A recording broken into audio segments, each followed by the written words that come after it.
우리가 로또를 사는 건 800만 분의 1이라는 어마어마한 확률의 감각이 마비돼서 기본적인 기대 수익 계산도 못해서이지 0.00001%의 확률을 뚫을 수 있을 것 같다거나 일주일의 행복 따위가 아니에요. 한 번이라도 금연을 시도했던 사람들이 담배를 끊지 못하는 건 안녕하세요, 나부기입니다. 어제 카페에서 친구랑 커피를 마시는데 옆 테이블에서 대화 내용이 들리더라고요.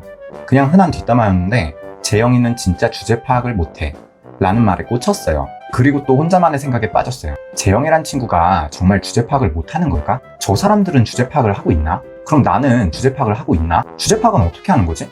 하면서 정리한 잡생각들을 풀어볼게요. 결론부터 말할게요. 대부분의 사람들은 주제 파악을 못해요. 인간은 원래 주제 파악을 못하게 태어났어요. 그리고 이걸 극복할 수 있는 가장 간단한 방법은 이 영상을 끝까지 주제 파악이라는 말 자체가 현실에서는 거의 욕으로 쓰이는 말이고 능력도 안 되면서 나대는 것만 주제 파악을 못하는 거라고 생각해서 그렇지 스스로의 주제를 더 낮게 평가해서 여러 가지 잠재력과 가능성을 죽이는 경우도 주제 파악을 못하는 경우에 해당해요. 사실은 이게 더 문제인데 이 경우는 오히려 겸손하다고 칭찬을 듣거든요. 그래서 본인이 잘못하고 있는 것도 몰라요. 주제 파악은 겉포장 다 치우고 본연 그대로의 자기 자신을 얼마나 솔직하게 마주하느냐가 핵심이고 얼마나 객관적으로 받아들이는지가 관건이에요. 이 주제 파악이라는 말과 비슷한 요즘 말들을 찾으면 자기 객관화, 메타인지 이런 말들이 있어요. 내용은 큰 차이가 없어요. 근데 이 개념이 오죽 중요하고 어려운 과정이면 책으로까지 나오겠냐고요. 내가 어떤 상태, 어떤 능력이 있는지를 알아야 앞으로 어떻게 살아갈지도 정하지. 내가 전사인지 마법사인지도 모르는데 힘을 올릴지 지능을 올릴지 어떻게 정하냐고. 그냥 되는 대로 잡게 되는 거예요. 물론 이딴 거 몰라도 될 놈들은 알아서 마검사로 잘 크더라고요. 근데 현실의 대부분은 몸빵도 안 되는 전사가 되는 거고 마법도 못 쓰는 대마법사가 되는 거예요. 그럼 어떻게 해야겠어요? 나라는 캐릭터를 제대로 파악해야겠죠? 근데 인간은 이 메타인지나 자기 객관화를 본능적으로 거부하도록 애초에 설계가 돼 있어요. 나를 객관적으로 마주하는 과정에서 크든 작든 내 자아가 상처를 입게 되는데 무의식 단계에서 그걸 막아버리는 안전장치가 있어요. 이걸 방어기제라고 하고요. 왜 게임에서 레벨 제한에 걸려서 락 걸려있는 컨텐츠를 생각하면 쉬워요. 아직 그 컨텐츠를 소화할 수준이 안 되는 거죠. 우리가 로또를 사는 건 800만 분의 1이라는 어마어마한 확률의 감각이 마비돼서 기본적인 기대 수익 계산도 못해서이지 0.00001%의 확률을 뚫을 수 있을 것 같다거나 일주일의 행복 따위가 아니에요. 한 번이라도 금연을 시도했던 사람들이 담배를 끊지 못하는 건 내 의지력이 니코틴이 유발하는 중독성과 금단 증상을 뚫어낼 정도로 강하지 못해서예요. 흡연이 정신건강에 이롭다거나 건강에 치명적이라는 의학적 근거가 부족해서가 아니에요.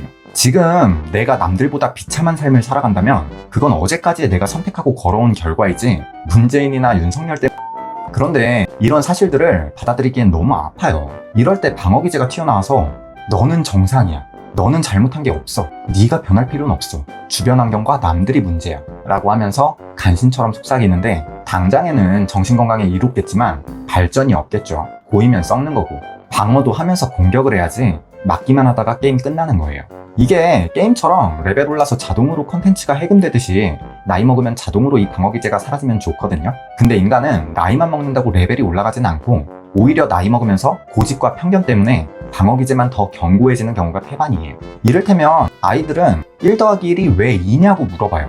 어른들은 이게 왜 질문인지도 모르잖아요. 근데 사실 이거 수학과 대학생들도 답변 못하는 굉장히 수준 높은 증명을 요하는 질문이거든요. 아이들은 문제의 본질에 호기심을 느끼는데 삶에 휘둘리며 설계당한 대로 생각하는 어른들은 이런 의문조차 갖지 못해요. 본질을 외면하며 여태 살아왔는데 이제 와서 본질을 마주하려면 내가 살아온 과정의 수많은 모순과 마주해야 되고 이 과정들이 치부를 들추는 것처럼 아파요. 그래서 이 주제 파악을 하려면 상당히 높은 지능을 갖고 아픔을 마주할 용기도 필요해요. 근데 여기까지 이해하는 분들이라면 아마 다음 내용도 무난할 거라고 생각해요. 그럼 우리는 어떻게 이 무의식에 심어진 방어기제를 해제할 수 있을까요? 그 첫 단추는 방어기제를 인지하는 거예요. 내가 지금 방어기제가 발동했구나. 이 인지를 해야 뭐든 시작이 돼요. 내가 맞고 있는지도 모르는데 뭐에 맞고 있는지, 피하려면 어떻게 해야 되는지, 이 정도는 맞아도 되는 건지 이런 판단조차 할 수가 없겠죠. 무의식에서 자동으로 행해지고 흘러가는 대로 생각하고 판단하게 되는 이 방어기제 발동 순간을 찾아내서 의식의 영역으로 끌고 와야 하는데 이 방어기제가 주로 남탓, 일반화, 합리화 같은 방식으로 나타나요. 이 자체가 나쁘다는 게 아니라 나도 모르게 이러고 있다는 게 나쁜 거예요. 내가 나 자신에 대한 통제권이 없다는 뜻이니까. 게임으로 예를 들어볼까요? 거참 게임 더럽게 하네. 라면서 분노에 휩싸여 상대 플레이어를 극찬하는 경우들이 있잖아요. 이 순간이 기회의 순간이에요. 나는 왜 화가 났지? 이대로 흘러가면 게임에서 질 것 같아서 그랬나? 이 게임에서 지면 내가 잃는 것은 뭐지? 이 게임의 승패가 나한테 그렇게 중요한 건가? 이걸 인지하면 승리에 초점을 맞춰 앞으로 게임에 임할 동기부여가 돼요. 이길 이유가 딱히 없는 사람과 이겨야만 하는 사람이 경쟁이 되겠어요? 더럽게 게임하는 건 뭐지? 더러운 플레이, 깨끗한 플레이가 정해져 있나요? 상대방이 고도로 수준 높은 전략을 구사한 것은 아닌가? 라고 인지하면 저 방법을 따라해봐야겠다. 더 좋은 방법은 없나? 하고 발전적인 방향으로 방법을 찾겠죠. 나한테 하는 도발과 조롱도 계산된 건가? 내가 상대방 의도대로 움직여주고 있나? 이걸 인지하면 역으로 이용할 수도 있어요. 속아주는 척하며 함정을 팔 수 있다는 거죠.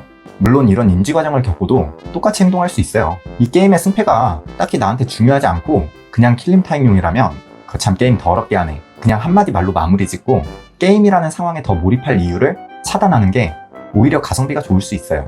뭐 모두가 프로게이머를 꿈꾸는 건 아니니까요. 근데 이걸 알고 하는 것과 모르고 하는 것은 락 걸려서 못 들어가는 것과 효율이 구려서 안 들어가는 차이와 같아서 그 사람의 레벨 자체가 다르다고 할 수 있어요. 그리고 이 과정을 통해서 되는 대로 살아가는 게 아니라 내가 생각하는 대로 살아가는 프로세스를 내 무의식에 입력할 수가 있어요. 쭉쭉 레벨업하고 성장하는 그 시작인 거죠. 이 이야기를 여기까지 듣고 이해하신 분들이라면 정말 자기도 모르게 생각하고 행동했던 상황들이 반복될 때 불현한 듯 떠오를 거예요. 어라... 나? 왜? 기회가 온 거니 기회를 잡으세요. 생각보다 아프지도 않아요. 오늘의 요약입니다. 내가 유튜브를 하는 이유? 돈 벌려고? 재밌어서? 아니에요. 내가 관종이라서. 관심 좀 주세요.